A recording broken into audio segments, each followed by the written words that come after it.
unusually warm November day, right? Nice.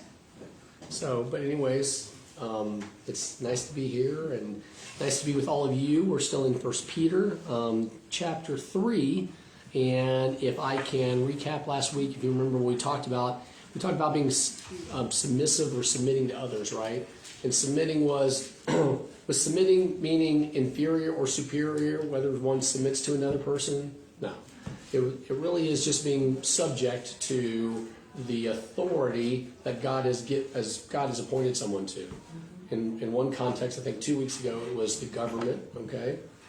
Regardless of what we feel about that person or people. And then last week, a lot of it was in the context of workplace. Peter used it in the slave master context. We used it in the workplace scenario. And then we also got into the wives and husbands, the submission part, and we left it with the wives at that point. If you remember, especially because back in those times, couples weren't typically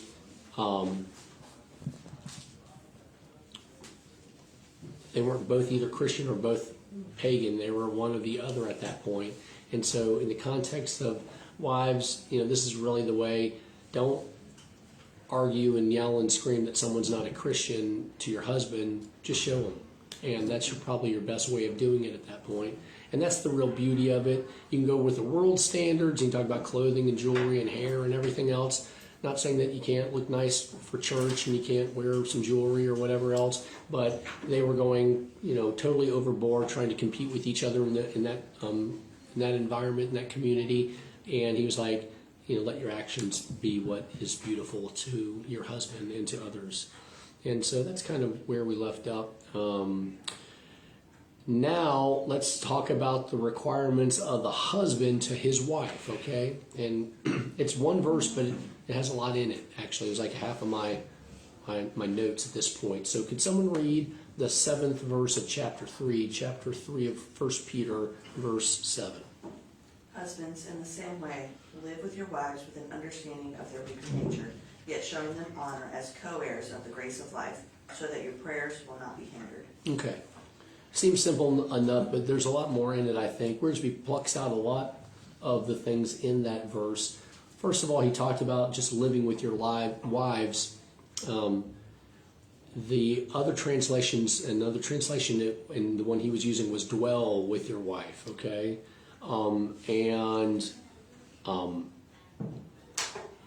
How much time should a husband make to spend with his wife? All day. All day, wow, that's impressive. No, I don't have him anymore. But I didn't lose him. Right, not because of the time. Let me get back to how much time should a husband make to spend with his wife? Is there any set formula? As soon as he comes in from work. As soon as he comes in from work, okay. Unless he's a stay-at-home dad, right? I guess it depends on the relationship, right, at that point. What he was suggesting, I think, certainly it depends. There's quantity time and there's quality time. What can distract a husband or a spouse, but we're focusing on husbands since I focused on wives at the last one, and this is what Peter's talking about. What can distract a husband from spending the proper quantity time with his wife? What's that? Work. Yeah, work's a big one, right? Any other things that can? TV. Other family. Well, this is quantity, I guess, and I think Wiersbe's like, you need to spend some time. You need to spend time at home. You need to dwell with your wife. I guess you could dwell with your wife. I mean, dwelling always is kind of connotation of like it's in the house, but you can take them out, out to supper or whatever else. I mean, that's in essence some kind of dwelling. I'm sorry, Aaron, you were saying? Extended family obligations. Okay. Going and helping all the other parts of the family. Right. His mom, which may or may not cause, rub, between husband and wife. I don't know. Extracurriculars, I guess, or, hobbies. That can take a lot of time, right? Anything else that you can think of that might take away from the quantity of time?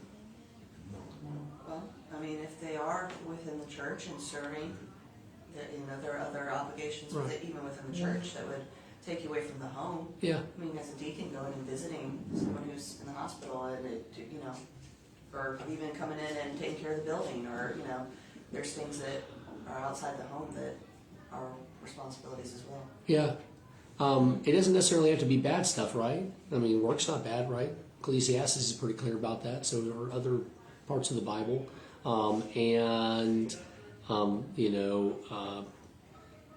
It's not that guys can't have some time to themselves, I guess, going out with the other guys or whatever. I'm not sure what that's like, but, I've heard that that's a thing. Or hobbies, I guess, working on your car or working on this or that, whatever it may be.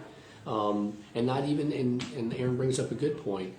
I'll be honest with you. I mean, do you think that it's tough being a pastor's wife? I mean, on a lot of levels, right? One, this is kind of on a tangent. I mean, you get unfortunate folks that attack the pastor, right? And you want to come in and defend, right? But you got to lay off, I imagine. I don't know. And hope that God and the spouse takes care of it. But we had a former pastor's wife who had gotten advice from a pastor's wife to say, never go to business meetings. Never go to business meetings. If your husband's a pastor, don't go to business meetings. Yeah, I'm so glad that we don't have business meetings like that, anymore. But yeah, there can be some just, when I think back at some of the times, and I hope churches don't go, we've been through some, you're talking like a generation ago, 20 years ago or something like that. But I can see how people bring up things at business meetings and, that kind of stuff. You're right. I can see how. Did they take that advice? Do you know? Okay. Yeah. The pastor retired. Yeah. That sounds like maybe not bad advice at that point. And also just the amount of time. So he's at work for his set hours, I guess, right? Because people love to have a pastor in the church on work hours, typically, unless he's doing something. But then there's all the other extra hours, right? I mean, can you imagine with funerals and weddings and, all these Saturdays and nights and stuff like that? And where does that leave the wife at that point? Especially if they have children. I mean, that's going to be tough. We had a associate pastor, 4 children, right? I mean, like that can be tough for anyone, I guess. Now, some spouses probably take it better than others, but I think that certainly can limit the quantity time. In fact, I know one super, unfortunate time where the person was spending so much time at a different church that it split the marriage. That person was spending more time with their pastor duties than they were necessarily, with their spouse. Anyway, any other thoughts about that? I do have a couple thoughts. Yeah, sure. So yesterday's couples retreat was awesome That's because great. it covered a lot of this. Oh, good. Oh, sorry about that. Sorry, Pastor. And it did, and it gave us new perspective. We Right. thought we knew a lot, but it really was eye-opening to recognize there are things that we need to consider equally. But like with what Aaron was saying, that sometimes spending so much time with church obligations, but at the same time, we also realize if it's something we're doing together, Right. then we're both Still quality progressing. time. That's right. Quality. And you got to consider those things. Are they things we can do together, or if they're things that have to be done separately, then how do we balance the life obligation responsibilities? And then the note that's here in the bottom of mine, I really like the way this is put. Yeah. Where it's the husband is to be a student of his wife so Right. that he can care for her and love for her according to who she is specifically. Right. So when we talk about quality time, when you think about a student, how much do you want to put into it versus what you get out of it? Right. So, And I would say wives should equally Right. do the same, is to study our husbands and know how do they work, what makes them tick. And Right. then what kind of quality can we glean from that? You probably remember the funny story that Wearsby said last week that I recounted to you, that during his pastor counseling of a young couple or soon-to-be couple, he asked both of them what were the things that the other spouse liked to do, and immediately the woman will start writing down things, and the guy will like sit back and ponder and think about. I'm like, guys, that shouldn't be us. Okay, we should be just as fast to rattle off the things that our spouses like and what's near and dear to them as they know us. Now, don't get me wrong. I don't think I'll ever know Carrie as well as she knows me, because she's just, I think, I generally think we're wired different. yeah, men can be generally obtuse, I think, and I can say that because I'm a guy, so it can be sexist. But it's not deliberate. Yeah, but you're right. I think women are generally more nurturing and they're more perceptive, and and so that this doesn't give an excuse. Okay, I just want to make sure we got to just double down on our weakness, or we get over our weakness to be a student of our wives. So here's one, and hopefully I'm not retreading. I didn't see the pastor. Unfortunately, I was out of town, but and I wish I'd been there, Cara Ray. But there are the 5 love languages. Can we rattle them off at this point? One is physical touch, gifts, giving gifts and receiving gifts, service to the other, right? Quality time, and golly, we got to know this, right? Quality. It's not on the end test, you're fine. What's that? It's not on the end test, you're fine.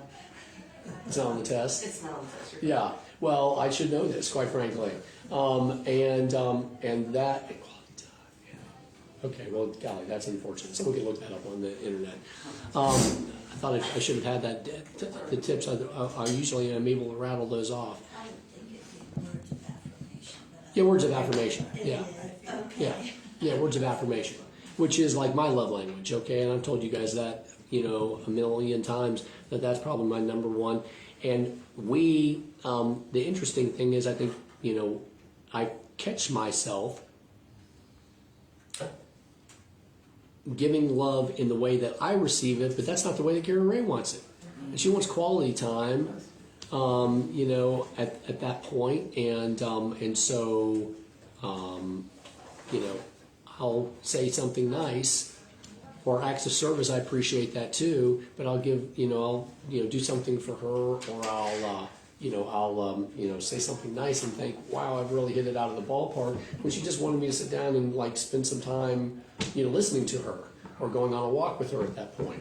And so we've got to know what the other spouse, what theirs actually are, not just what yours are. That's important too, right? But that's kind of being a student of your spouse at that point. Good point, Melinda. Anything else concerning the quantity? And then I guess what distracts us from quality time with our spouse? Football. Yeah. Well, and that's a quantity too at that point. You made a good point. I'm going to go back to Melinda's point. You can do things, you can be deliberate about. Sometimes when Cara Ray and I serve the same things at church, it's a totally different experience. Like when we're singing in the choir or doing choir practice, it's time together. Actually sit next to each other. I'm not sure how that worked out. We didn't do that. But that's totally different than when she's off with the youth and I'm here, or I'm doing deacon stuff or something like that. And that's quality and quantity time, quite frankly. And so I think that's a great idea. If you're looking now, don't get me wrong. I'm not saying do something you can't stand that your spouse wants to do, because we got to all use our different gifts, and there's times that we just don't spend together because Jose has his passion with one part of the ministry, and Melinda has her passion with the other, and sometimes they cross and sometimes they don't cross, right? And so that's where that is. Yeah, quality time is. I catch myself sometimes. Cara Ray is in. If you know our floor plan, which is kind of easy to very small. She's at the kitchen table sometimes doing something on the computer, and I'll be in the living room on the Chromebook, and we're like 10 paces from each other, but there's no quality time there. I mean, I'm dwelling in the house. I'm not sure if it's the dwelling that Peter's talking about. And I will catch myself. I need to do better at that. It's my mea culpa to you all. But that's sometimes I need to, when Carrie says, "Hey, you want to go for a walk?" That means I want to go a walk with you, and that's important. And so quantity time is also super important when it comes to men spending that time dwelling with their wives. We're to be considerate. That's what I have here also in verse 7, men. And what are examples of being, it's talking about considerate, respectful, so I'm going to try and separate those. What are examples of men being considerate to their spouses? Husbands being considerate to their wives.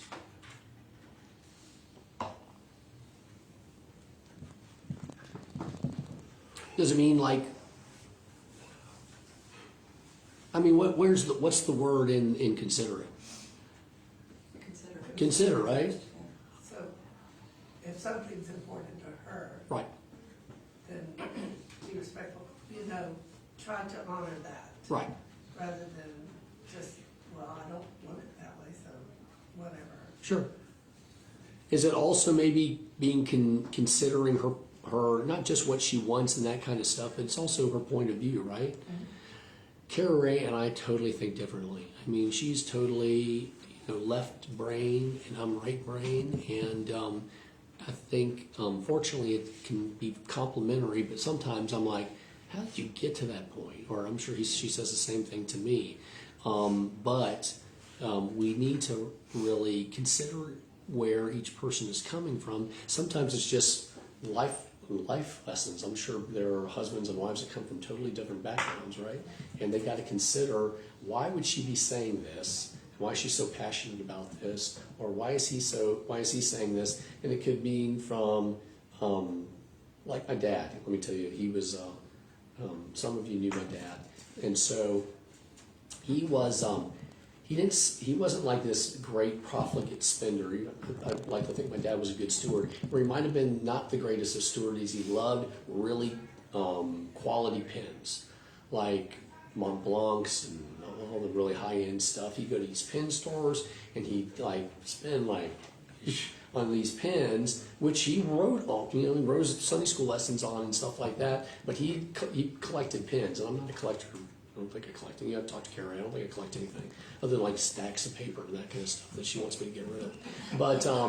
But that was his thing, and I thought, man, he spends a lot of money on that, and he could do it. But I mean, it's like, is that really the best thing? So I remember this story from his older sister one time, and he was born in the Depression. His dad died when he was 3 from tuberculosis. They're in rural Missouri, and Grandma Weiser's left with 4 kids in the 1930s.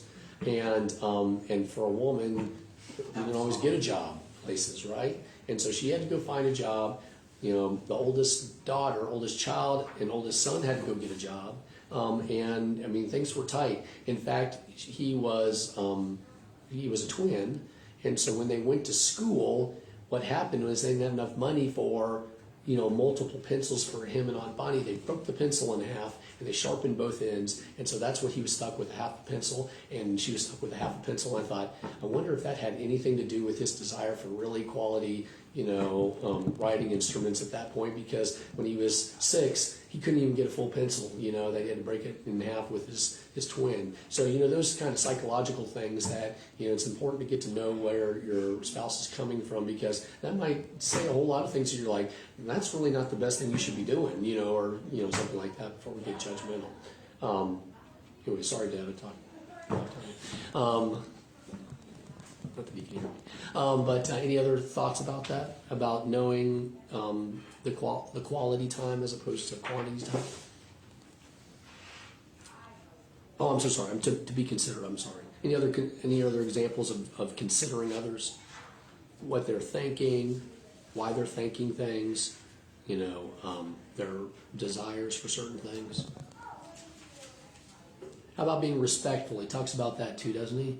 And treat them with respect Well, it says as the weaker partner and partner. Let me ask you that. The weaker partner stuff, some people might think it sounds condescending. What do you think the weaker partner probably refers to? You think it refers to spirituality? No. Do you think it refers to like mental acuity or anything like that? Or emotional stability or anything like that? What do you think Peter's just talking about at this point?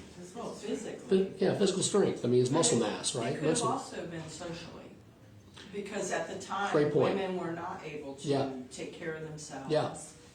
So whether they had parents That's or a- a husband. That's an excellent point. Anything about it, like societally speaking, a weaker partner just because of the the They couldn't- prejudice against women, right? Right. Absolutely. Most people think it's physical strength at that point, and so I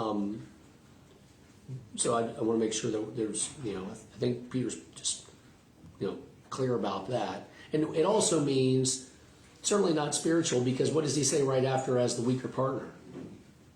We're co-heirs. Heirs. I mean, gosh. I mean, it's spiritual, right? The heirs, you of the gracious gift of life, so that nothing will hinder your prayers at that point. I mean, there's no level of inheritance here as heirs at this point. But let's go back. What do you think he means? What are some examples of being respectful of your spouse, of your wife, men, or for women?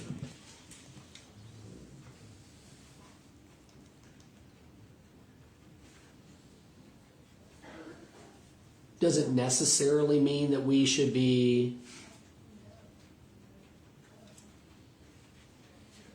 like opening doors and doing the chivalrous stuff. That's good. That's good though, right? I mean, it's not that it's necessary, she could probably open the door Probably can. herself, but it's just a character Right, thing to open the door. right. Well, I mean, right. I think there's a certain amount of respect you do show her. Not only that, you show your kids that too, right? And when they kind of see that, or you see other people see that. Or, I remember one time I was a lazy teenager and I didn't pump gas for, my mom, and Dad had to say, "You're going to be pumping gas for your mom when you're just the two of you all at the gas station. That's what you do." Could she do it? Of course she did. She did it when she was alone. But that's just things that we should be going the second mile, right? Typically in that way. I don't know if it's sexist or not, but I think it does show a proper amount of respect. Any other things that you can say about respect? How about in the home life, in front of the kids? How can you show respect to your wife, men, in front of your children? Not let the children show disrespect. What's that? Not let the children. Yeah, nip it in the bud fast, right? Or show like snarky comments, right? If I can give, and I've caught myself unfortunately, if I give Carrie an offhand remark at that point, what do I see from Thad and Mike occasionally? Same thing. Same thing. Dad did it. I can do it. I mean, it's just mom, and that, man, woe to me for letting that happen. Because once you open the gate, it takes 10 times the amount of closing the gate, to do that and say, I was wrong. I shouldn't have done that. Certainly not in front of you guys, generally not any time, but if you disagree, or I don't, my tongue, I don't do what I should, with that. We'll talk about that later. That absolutely, please don't do that in front of the children, right? So anyway, any other things about respecting your spouse, respecting your wife as husbands should? So it says then, if you do all these things, so that nothing, what's the promise? Prayers will not be hindered. Hinder your prayers. Isn't that interesting? This is where English is deficient, because in German and maybe in some other languages, it's the, I, you, he, she, it, and then we, and then there's a plural you in German, okay? Which is like the you-alls if you're in the South, or yous guys in the North, or something like that. And exactly if the person is saying you to you all, or you, Margaret, at that point. And we don't, unfortunately, we don't have that in English, do we? Unless you put a you all in there, you know, if you're in the South or whatever. And so I don't know. I guess it could go either way at this point. But do you think it's in? I'll give you your softball question. Is it important to have an individual prayer life for Christians? Is it important for spouses, for husbands and wives to pray together as well? And then we should also think, how often are we praying with our spouse at that point? I think that's a good gauge as to, you know, how close, you know, how together we are spiritually speaking when and if we are praying together, just the two of us. And so that could be a part of it, or it could be interpreted as, and husband, it's going to hinder your prayers if you don't treat her that way. If it's the singular you, if it's the plural you of husbands and wives, you know, you're going to have problems with praying together at that point. Any thoughts about that? It's also kind of a practical thing. I mean, how much easier is it to show respect and to consider someone when they're in the room with you? Sure. I mean, if you're not able to see the person standing next to you and consider them and be honorable and respectable to them, how much more are you disregarding the Father and the Spirit that you can't see, that's not Right. physically in your face to say, hey, I'm here, think about what I would think about this. Right. Well, act the way you should because I'm here. Right. It's kind of if you keep yourself in the mindset of being that servant, of being that honoring and respecting Right. to your spouse, there's a better likelihood that that's going to be a spiritual connection that you have also. Yeah. You know, when Carrie and I are praying, I always ask her, you know, what are your prayer requests? Because we don't just jump into it, because things could be on her heart that I'm like, oh, I missed that, you know, or, you know, oh, you're right, that person does need the prayer. So on a practical sense, it's nice that she reminds me, oh yeah, we need to pray for that person. I'm not rolling my eyes, just like I forget it. But also it shows me where her heart is at the moment and where I need to be that student of her as well. And then, you know, I'll tell her the things that are on my heart. So I think that really does keep you closer together at this point and goes to a lot of these things in general. Any other thoughts about that? All right. So let's go to 8 through 12 if we could. Peter now directs his message to all Christians. And could someone read, it says my subtitle is Suffering for Doing Good. Can someone read 8 through 12? Finally, all of you be like-minded, be sympathetic, love one another, be compassionate and humble. Do not repay evil with evil or insult with insult. On the contrary, repay evil with blessing, because to this you are called, so that you may inherit a blessing. For whoever would love life and see good days must keep their tongue from evil and their lips from deceitful speech. They must turn from evil and do good. They must seek peace and pursue it. For the eyes of the Lord are on the righteous, and his ears are attentive to their prayer. But the face of the Lord is against those who do evil. All right. So this is for everyone at this point, since he says finally all of you, right? So what's the first one he wants Christians to do? Live in harmony. How can we live in harmony as Christians when we're all so very different? How does that work? Be respectful of others' opinions. Okay. I wanted to bring it back to the fundamental, the thing that we all agree on. We're Right. supposed to be here to serve Christ, and we may disagree on what we should do in order to do that, Right. but we should be supportive, and you feel a calling to serve Christ in this way, go in peace and do that. I'm Right. going to stay here and do what I'm called to do through the Spirit. Yeah, absolutely. Any other thoughts about that? Yeah, I mean, ultimately we got to agree on what we're, you know, not how we do it, but what we're supposed to do, what we're called to do. And hopefully as a church we're called to do things cooperatively. Sometimes we split. As I said, we have many ministries at West Hampton, but we should all be supportive of, you know, those ministries, even if we're not a part of it.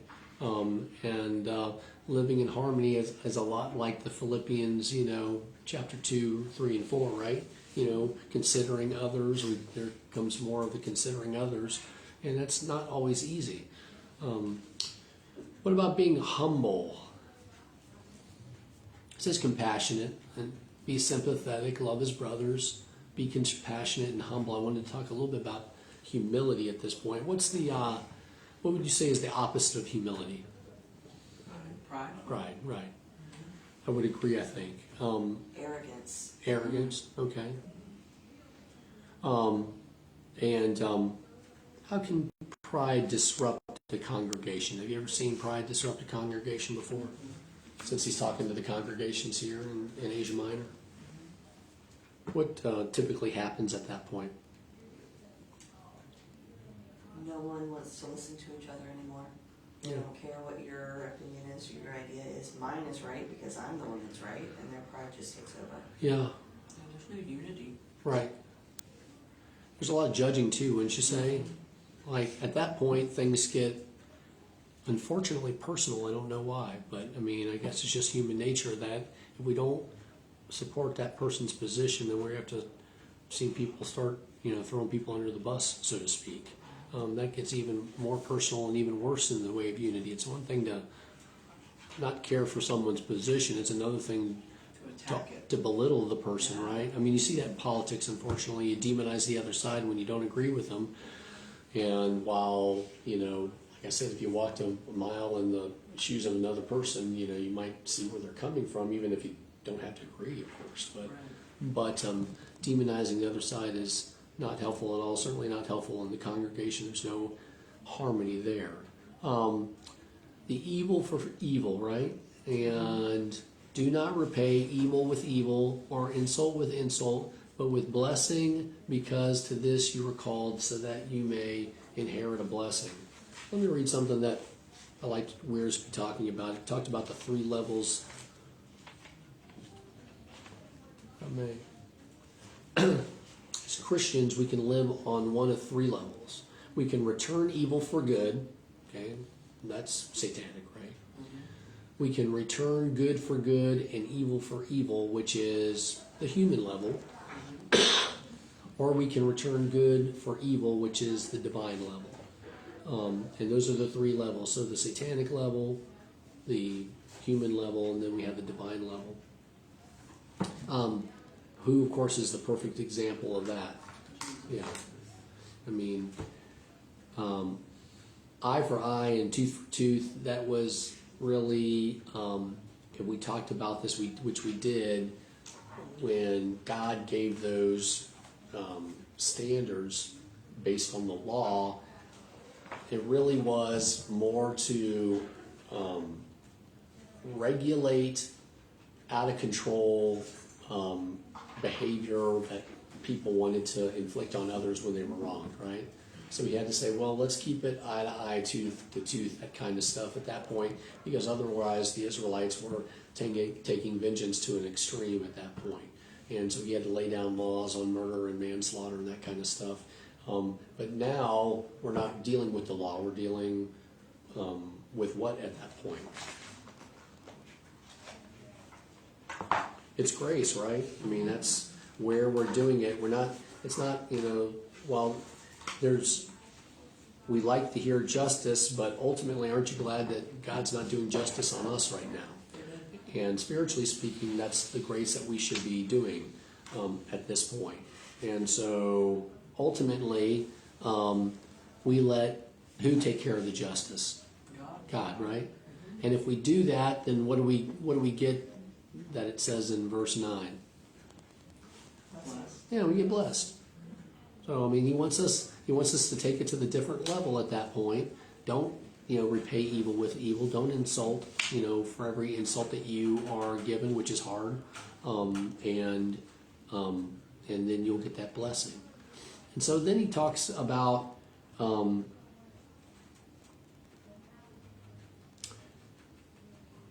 good days and loving life at this point. If we want to love life and see those good days, what's the first thing that Peter says to avoid? Refrain his tongue from evil. Yeah, that's interesting, huh? Bad speech.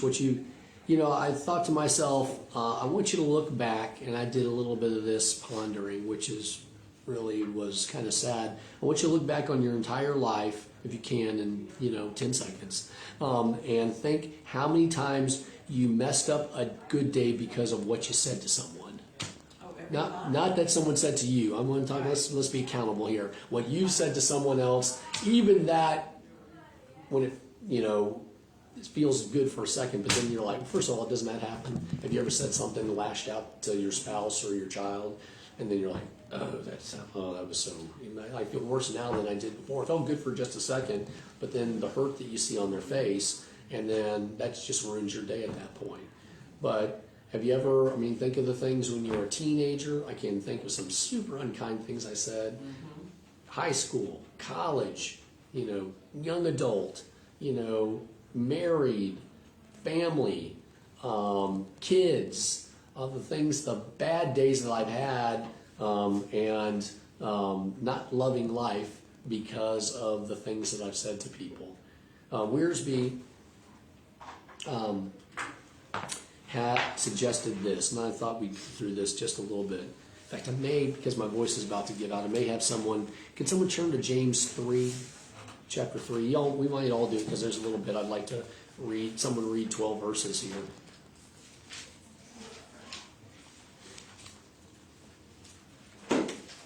Wearsby said we should read James 3 regularly, so I said, let's just try it. Let's see how it works. Can someone get to James? It's just right behind Peter, of course. Which verse? What's that? Which verse? Sure. Chapter 3. Mine's Taming the Tongue, from verse 1 to 12. If someone can knock that out. And let's see why Wearsby says that this should be read regularly by Christians. My brethren, be not many masters, knowing that we shall receive the greater condemnation. For in many things we offend all. If any man offend not in word, the same is a perfect man, and able also to bridle the whole body.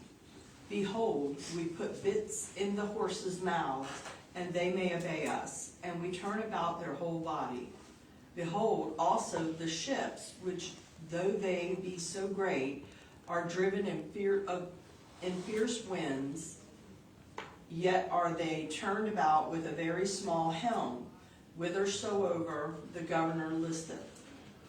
Even so the tongue is a little member, and boasteth great things. Behold, how great a matter a little fire kindleth. And the tongue is a fire, a world of iniquity. So if the tongue among our members, that if it defileth the whole body, and setteth on fire the course of nature, and it is set on fire of hell. For every kind of beast, and of birds, and of serpents, and of things in the sea, is tamed, and hath been tamed of mankind. But the tongue can no man tame. It is an unruly evil, full of deadly poison. Therewith bless we God, even the Father, and therewith curse we men, which are made after the similitude of God. Out of the same mouth proceedeth blessings and cursings. My brethren, these things ought not be so. Doth a fountain send forth at the same place sweet water and bitter? Can the fig tree, my brethren, bear olive berries, either a vine, figs? So can no fountain both yield salt water and fresh. Yours is straight King James, I guess. Is that right? That's hard knocking King James there. It's like, all right, pull out my. Let me read this again. Okay. 9, with the tongue we praise our Lord and Father, and with it we curse men who have been made in God's likeness. Out of the same mouth can you come praise and cursing. My brothers, this should not be. Can both fresh water and salt water flow from the same spring? My brothers, can a fig tree bear olives or a grapevine bear figs? Neither can a salt spring produce fresh water. Do you agree that might be something we should be reading more often, I guess? Yeah. Well, he also says Psalm 141, you don't have to turn to that. Let me do that very quickly. 141:3. he says, this is what we should make our prayer. Set a guard over my mouth, O Lord. Keep watch over the door of my lips. All right. So even the psalmist, this was David, I think, in 141, and James, the half brother of Jesus, come to that same conclusion that, it wasn't necessarily the actions in my life that caused me such bad days, although there are plenty of those too, but the vast majority came out of my mouth to start off with, and would love to have taken many of those back. And of course, once it's like toothpaste out of the tube, right? Any thoughts about that? All right. Then he goes for some positives. Peter says when we're back here in 1 Peter, and he talks about peace, right? What should we be doing concerning peace? In verse 11. We're supposed to pursue it. Yeah, it says, and even two verbs I say, he must seek peace and pursue it. What is a practical example of pursuing peace, do you think? How would a Christian go about pursuing peace, practically speaking? I mean, that's kind of Calm you a theory. down. What's that? Would it calm you down? You sure would. How would you calm someone down? How would you seek peace in that way and pursue it? You'd send your child to the room, but That'll give you some peace, right? It gives me some peace, I guess, until they're screaming through the door. I avoid topics that don't matter on a spiritual plane. Right.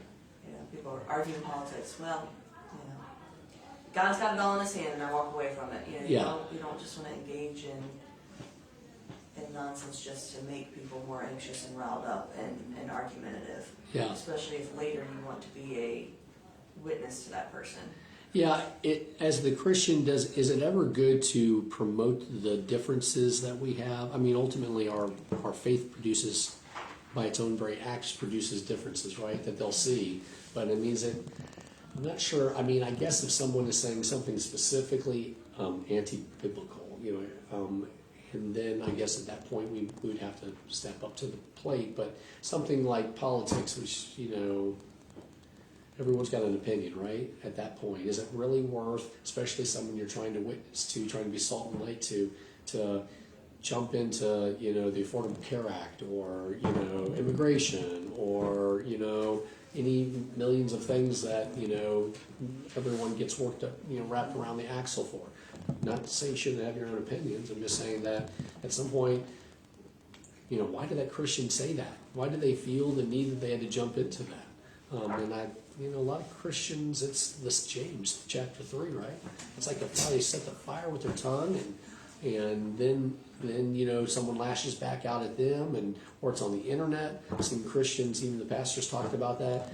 We got to watch out our Facebook stuff, what we say, because if it's not necessary to say something negative, don't say it. I mean, unless it's something that's totally, like I said, against your faith at that point, then we should always be careful about that. They all say, if you have nothing nice to say, say Right. nothing at all. Yeah, it's amazing with those things how they go very well. Or I saw this week about a child, when a child's having a temper tantrum, and the way to get them to stop their temper tantrum is to get down on their level and Right. to have a calm right, nature of yourself to get them to calm down. yeah. I've yelled standing up, and I've gotten on my knees and spoken softly, and the second one is always better. Okay, it doesn't always work, but it works a lot more than I might feel good and powerful and all that kind of stuff when I'm doing that with kids, but it typically doesn't have the effect that I'm looking for. Any other thoughts about that? About promoting peace? Well, Christ certainly had his own opinions on how things should Sure. be done, but he never, fought to make it so, except for, cleansing the temple. He kind of went in there with brute force. But other than that, it was never I'm going to make you see things the way that I see it, and Right. I'm going to fight you on it, and it was always just here's the truth, and I'm gonna walk away. Right. So I think that's obviously he's the perfect model, but I mean, that's Sure. the way we should approach things, especially when we're dealing with people that are hot under the collar over topics, or, Yeah. I mean, even when they wanted him to get into debating things that weren't necessarily, he's like, well, give to Caesar what's Caesar's, give to God what's God's, and he moved on. He didn't dwell in anything that wasn't certain, or was not consequential. When I was thinking about an example, I thought reaching out to someone that you've offended. I think that's a pursuing peace thing, right? Because sometimes we breach the peace. And I think Christians sometimes have to admit that wasn't the best thing I could have done at this point, and I'm going to go and try and make it right. And that is so difficult to do, right? Because you're just totally, swallowing your pride. But I think that's exactly what Peter talks about, or it certainly can fit into that, to seek peace and pursue it, because sometimes you have to mend things. And if you're really pursuing peace, if there's a brother or sister in the church that you're needing to talk to and get right with, I think it's important to do. Any other examples that you can think about? Is it always possible to live in peace? No, unfortunately it's not. Paul says, Romans 12:18, if it is possible, as far as it depends on you, live at peace with everyone. So I think by its very nature, when it says if it is possible, there are times it's not possible. At some point, we're going to have people that are just not interested in having peace with us. And we just have to make sure that none of that falls back on us, right? And if they want to be ugly to us or our enemies, then so be it. But I guess then the great question is, but what if that person takes advantage of us or doesn't want peace? Well, I think that's where you have to have discernment to know when to engage or be around people like that. Right. Because, there are times where scripture tells us we can put off Some distance, yeah. Yeah, just distance. Not be hateful to them, but, okay, we don't see eye to eye, and if I'm trying to keep peace and you're not interested, Yeah. then we just kind of... Our ways. Our ways, Yeah. And you go back to verse 8 and 9, don't pay evil for evil. Right. Right, but just Give a don't- blessing, and sometimes the best blessing is just to separate yourself and to not engage in that anymore. And ultimately, I think at that point, there's a point where we'll say, I'll leave it to God. In fact, I think Peter says it as much in verse 12, right? Mm-hmm. Because he says if you seek peace, if you pursue it, the eyes of the Lord are on the righteous and his ears are attentive to their prayer, okay? So ultimately, he's there. He's going to take care of it, right? And we tend to try to fix it ourselves, and it doesn't always work that way. Let's take a look at what Peter says about that. If we're not trying to, Christians sometimes over try. I don't know if you've done, sometimes I do, because I really, I'm going to fix this, and I can do that. And sometimes it's leave it to God, let him do it. Could someone finish us up from 13 to 15? Actually, 13 to 17, if you would, please. And who will harm you if you're deeply committed to what is good? But even if you should suffer for righteousness, you're blessed. Do not fear what they fear or be disturbed, but honor the Messiah as Lord in your hearts. Always be ready to give a defense to anyone who asks you for a reason for the hope that is in you. However, do this with gentleness and respect, keeping your conscience clear, so that when you are accused, those who denounce your Christian life will be put to shame. For it is better to suffer for doing good, if that should be God's will, than for doing evil. Thank you. So he talks about this, he quotes Isaiah here, do not fear what they fear, do not be frightened. He talks about in the lesson, if you read it, that King Ahaz, he was one of the kings of Judah after the split of the United Kingdom from northern Israel and southern Judah, right? The two kingdoms. And so he was king of Judah, one of the 20, and it appeared that Israel, the northern kingdom, had turned against him. Aram or Syria had turned against him, and he decides how he's going to solve it, just like sometimes we try to solve things when we should leave it to God.